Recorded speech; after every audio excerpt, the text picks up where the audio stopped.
Welcome. Thank you for joining. Today we're going to be talking about how you become designated as a New York State Children's HCBS provider. My name is Sandy Jensen. I'm a partner here at Garfunkel Wild. Garfunkel Wild is a law firm dedicated solely on healthcare law. We have, at this point, it has to be over 80 attorneys who all focus on healthcare, and we touch on every aspect, including compliance, corporate, regulatory, managed care, mergers and acquisitions, anything that you can think of related to healthcare, we do. My practice, since almost the very beginning, has involved behavioral health and healthcare. I started in early intervention through the Department of Health, and now I do a lot with HCBS, Article 31s, ABA providers. It's really a big area in terms of need. There's a lot of children and adults that need services, and a lot of providers that want to enter this area. So I should do some housekeeping matters. These slides and the recording will be sent to you after the presentation. And if you've joined my presentations in the past, you'll see that the slides are really detailed because I like for you to have something that you can refer to later on. So these will all be sent out to you. If you have any questions, please put them in the Q&A section. If we have time at the end, we'll go through some of the questions. And if not, then I'll take a look at them afterwards. And if I can respond to them, I'll reach out after the presentation to address your questions. So again, HCBS, the purpose of me doing this webinar is because HCBS is relatively a new program. Well, the waiver has been around for years, but the Children's HCBS program is relatively new, and I've seen clients face similar hurdles time and time again. So this is a short webinar just to identify those hurdles and what you would need to become designated. Okay, let's see. So just a brief background of the HCBS program. The intent of this program is to provide services to those kids who have significant need, and but for these services, they would require institutional care. So the services are typically provided in the home or in the community, locations that would be natural for a child or youth, to help them remain in their community or home. So it's trying to assist the child and youth in being successful at home or in school. They're supports and services. They're not really clinical in nature. They're more of other things that a child or youth would need to help them succeed. And services available, they include community hub, day hub, caregiver family support services, respite. So if you are involved in other behavioral health programs, they're very similar. You know, when I look at this list, they're very similar to OPWDD type programs and other programs that are out there, but this is consolidated in this children's waiver program. And you'll notice that some of these have asterisks next to them. And that's because those services require something in addition to just designation by the state agency. So there are certain services that you can't be designated for alone, that you need another designation. So for example, community hub and day hub, you also need authorization to provide those services through OPWDD. And palliative care, and specifically pain and symptom management. So you need to be authorized by DOH to provide this. So either a CHA or an Article 28 provider, or if you're a hospice provider, you need something other than just state designation to provide these three. And then for the ones on the bottom, So these services are available under HCBS, but a provider can't be designated to provide them. The care manager, that's a separate function that's also related to HCBS, which we can have another webinar about, but those are handled differently through a child's care manager and the local governmental unit. So we're going to talk about the process for non-licensed entities to become designated, and then the process for licensed entities. And when I'm talking about licensed entities, I mean that the entity has a designation or a license or approval from a different state agency to provide other services. So for example, OPWDD or OMH, that they're otherwise licensed to provide a service. So now we're talking about non-licensed entities. The requirements are listed, and a non-licensed entity can be formed as either a not-for-profit or a for-profit entity. You know, initially there was discussion about just having not-for-profits, but both a not-for-profit and a for-profit can apply.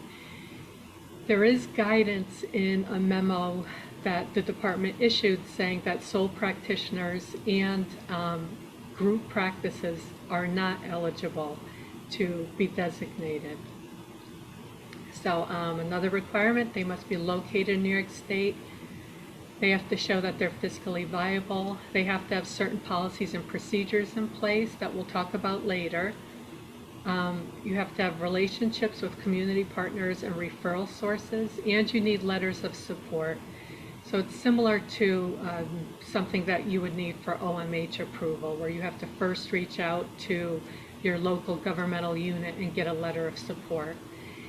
And this last bullet, here is the hurdle that I find time and time again that is most difficult. For a non-licensed entity, the entity must have at least 5 years experience serving high-needs kids. So that's kids who are medically complex or fragile, have developmental disabilities, have diagnosed behavioral needs, or children in foster care. So they're specifically looking for experience treating those children. So what I have run into is that a client will come to me and they formed a brand new LLC. And the purpose of the LLC is only to apply for designation to provide HCBS services. And so right off the bat, there's guidance out there that have said if you were formed only to provide HCBS services, you need 5 years experience to be eligible to be designated. So, you know, we'll have the new entity coming in that doesn't have the 5 years experience. And sometimes they'll say, you know, but I have as the clinical director or my CEO or all my staff have 20 or 30 years in providing services to kids with high needs. And the state has said that that is not sufficient, that the corporation itself must have the 5 years experience. So there is guidance out there that says if the agency has this experience through a subcontract relationship with another agency, so they've subcontracted to provide staff that provide these services, that can be counted towards their experience requirement. And I did reach out to the state and I said, well, so, you know, just to clarify, if they lease staff to an HCBS provider and render these services, you know, what would they need to show to meet the 5 years? And the answer I got was a little vague. So I think they'll look at it on a case-by-case basis, but they want something from the designated agency, the one that's already designated that you're contracted with, that verifies that services were actually provided, what those services were. It could be a letter just verifying that you are a contractor in good standing, that you provided the service. So there has to be proof. But the guidance provided by the state also makes clear that if the only experience you have is through subcontracting, then that wouldn't meet designation. And again, I asked for clarification on that, and it was a little vague. I think they will look at it on a case-by-case basis, but the 5 years is really important, and if you don't meet that, I've seen very little success in trying to get through to the next level of the application process. So this is the biggest stumbling block so far that I found in designation. So step one, there's multiple steps, and step one is the pre-application phase. So there is a pre-review of the applicant to see whether you'll actually be allowed to submit an application. So you can't just go in to, I believe the system, the OMH system holds the application and you have to access it through OMH. You can't do that right away. You have to go through some preliminary steps before they'll open the system up to you. So the first step, the pre-application phase, you have to reach out by email to the OMH Children's Waiver Designation email address, and I provide it at the end with certain information, and it's listed there. So, it includes the name of the agency, contact information, the agency's mission statement, goals, and a description of services currently provided by the agency. So that actually, for non-licensed entities, that's actually very detailed. So you have to provide services provided, the age range of the children that you're serving, the years that you're providing that type of service. So they're trying to get at the 5 years through that question right there. You have to indicate whether you're a not-for-profit or a for-profit, where you're located, and whether you hold any other license or certifications. So early on, when the designation process first started, all of this would go into the body of the email. But what I'm finding now is that you would send an email to the designation team, and you'd say that you're interested in being designated, and then you'll receive a questionnaire back. And the questionnaire has, multiple pages, but all of this information is included on there, and then you just have to fill it out. So you get the questionnaire, you fill it out, and you send it back, and the designation team reviews it, and they provide like a preliminary, in my experience, they provide a preliminary determination, usually in about 2 weeks. And it's either you don't meet the 5 years requirement, you're a new agency, or okay, you can move on to step 2. So if you make it through step 1, that would be great news, then you have to provide further information and documentation. And this is not the application. If you make it to step 2, you are not in the application yet. This is still pre-qualification, but a good sign nonetheless. And so you have to provide your financial policies and procedures, quality management and reporting. You have to prove your relationship with community partners, and so you need their letters of support. You also have to, again, provide your experience serving kids with high needs. So just a little bit about the policies and procedures and what you should include there. So it needs to include procedures for billing Medicaid managed care and Medicaid fee-for-service. So the children's waiver services, it's a Medicaid funded program. So it has to comply with the billing procedures for billing Medicaid. And so there is a New York State Children's Manual for HCBS services. It's over 100 pages. It might even be 200 pages, but it includes all the billing requirements as well. And so they want to see that your billing processes are in compliance with the manual. And the manual, if you're interested in becoming designated, you should take a look at the manual as well, because before you submit your questionnaire, because the manual is broken down by the services, and for each service it lists what the agency qualifications are. So you want to make sure that if you're requesting crisis respite, that you meet the minimum requirements for crisis respite. So again, your policies and procedures need to comply with the Children's Manual. You have to submit your most recent annual report. And if you don't have an annual report, they will allow you to submit an audited financial fiscal audit, an annual fiscal audit that was prepared by an independent third party. And so it has to show that you're financially stable, so they'll want to see specific information in there.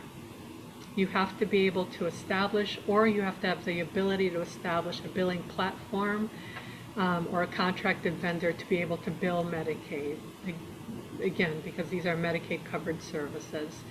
And they have to explain your legal framework. So are you a not-for-profit? Are you a for-profit? What are your funding streams? You have to identify your tax ID.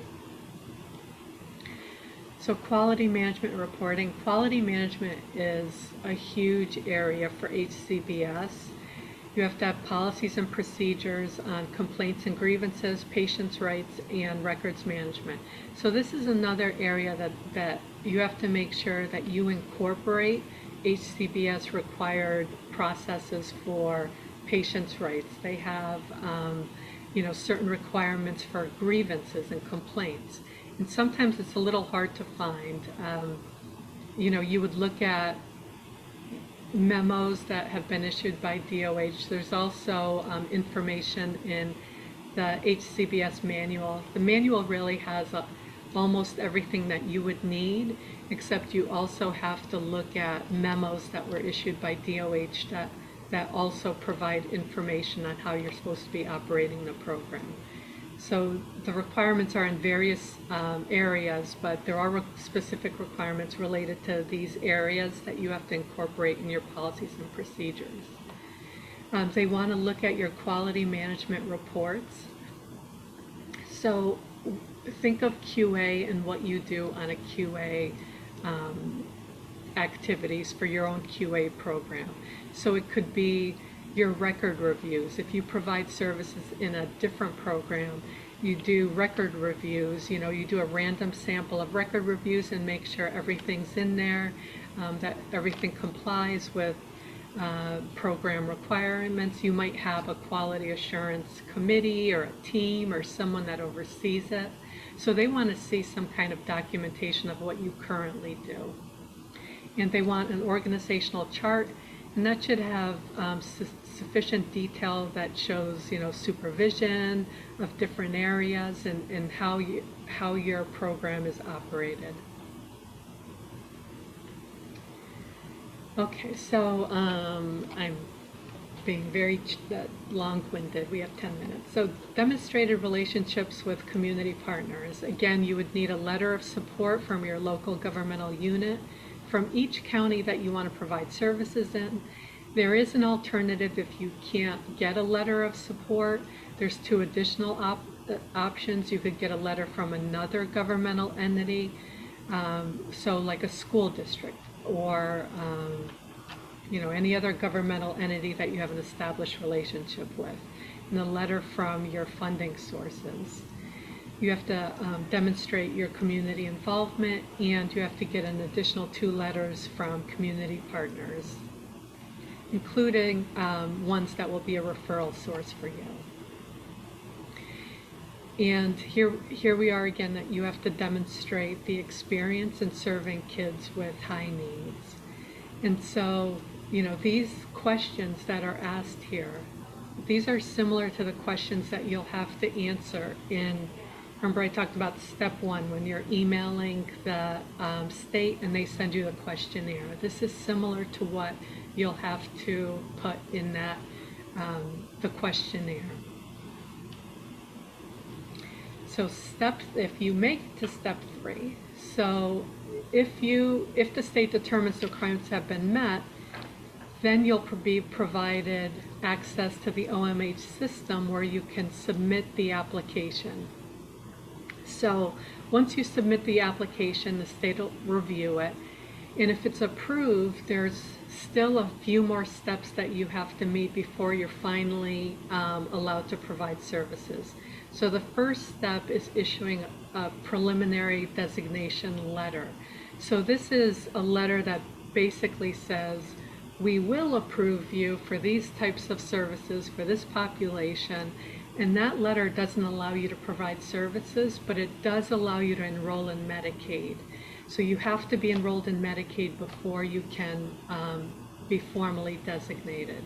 And you have 6 months from the date of this preliminary letter to enroll in Medicaid. So you enroll in Medicaid, you're all set with that. You notify the state that that requirement has been met.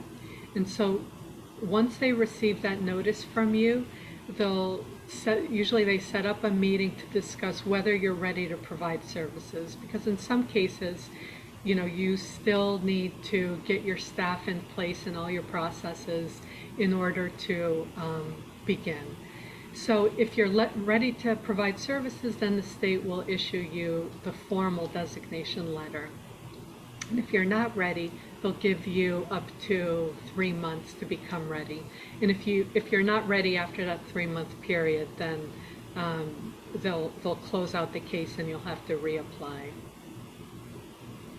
Okay, so the process for licensed entities to become designated. So, we talked about non-licensed entities, and so now we're talking about licensed entities. So when I'm talking about licensed entities, this is an entity that is a child-serving agency or an agency with children's behavioral health experience that is licensed, certified, or designated by DOH, OMH, OP, those listed. So, I think it's very important to stress that just having a license alone doesn't automatically qualify you for this process, the licensed entity designation process. You have to be a child-serving agency. So, some examples provided: an early intervention agency, it provides services to kids 0 to 3 with developmental delays. An Article 16 clinic provides behavioral health, and Article 31. So, it can't just be any license. It has to be a child-serving agency or agency with children's behavioral health experience. It's such an easier process if you're a licensed entity. So you still reach out to the state through that children's OMH email address, and you notify them of your desire to be a designated agency, and they'll send you back the questionnaire, the same questionnaire that the non-licensed entities get. But instead of filling out the multiple pages, it's really just one section that talks about basic agency information, like the contact information, why you want to be an HCBS provider, which services you would like to provide, which state agencies are you licensed under, and that's basically it. You're not providing information about what services you provide to what age range of children, how many years of services. You don't have to do any of that. So it's much easier if you're already licensed. Now, the application process will be the same. So once you are in the application, you'll still have to prove that you're a provider in good standing, that you're enrolled in Medicaid, you're fiscally viable. So you still have the same obligations with respect to quality management and your policies and procedures, but you don't have to jump through those initial hoops of listing out all the services you provide and proving that you have provided services for 5 years. So now once you're designated, either through the non-licensed process or the licensed process, the designation is valid for up to 3 years. And then at that time, you're kind of assessed again by the state to see how you've been doing and whether your designation should be continued for another 3-year period. So they'll look at, audit findings, whether there were any complaints, if you had to, based on the findings, whether any corrective action plans were implemented and how you've done on that.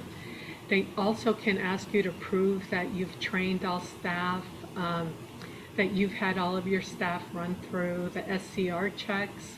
So they'll really do a thorough review to determine whether they should grant redesignation after the initial 3 years are up. And so, you'll go through this process every 3 years. And I should also note that the state reserves the right to audit at any time, and they do. So you can expect yearly audits. And so what the yearly audits are case reviews of your progress notes and what has been submitted to the state. And they look to make sure that all the program requirements have been complied with. And if they haven't, then you'll be subject to they can ask you to correct things or come up with a formal corrective action plan, but there will be audits, and the audits and any kind of corrective action plans will be reviewed during your redesignation. So here I've listed some helpful resources. So the first is a memo that you should review if you're a non-licensed provider and you're looking for designation. So that lays out the requirements. And the second bullet is if you're licensed, that is the process for licensed providers. The third is how to access if you finally jump through all the steps, how to access the system, the OMH system, to finally upload the application. As I mentioned, if you want to become designated, you notify the state of your intent, and that's the email address right there. What's helpful to know to determine whether this is right for you are the rates of reimbursement. And so there's a link to the rates and the manual that I referenced. So the children's manual is very extensive. It includes everything. So it includes billing, it includes program requirements, it talks about how children enter the system, and so it gives you a good understanding of what will be expected of you and how services are to be provided. Okay, I think right on time. Thank you. I'm looking at doing a lot more webinars in the future. And so if you have any topics that you would like me to present on, this talked about designation, but there's various issues with HCBS, like program documentation, staff, what services are appropriate, how children enter into the system. So anything that you'd like to learn about, please shoot me an email and I will include it in a future webinar. We have one question. Will we be able to get a recording of this session? After this session, the recording and the slides will be emailed to you probably in the next day or two. So yes, you will be getting a copy of that. All right, thank you so much and happy holidays to everyone.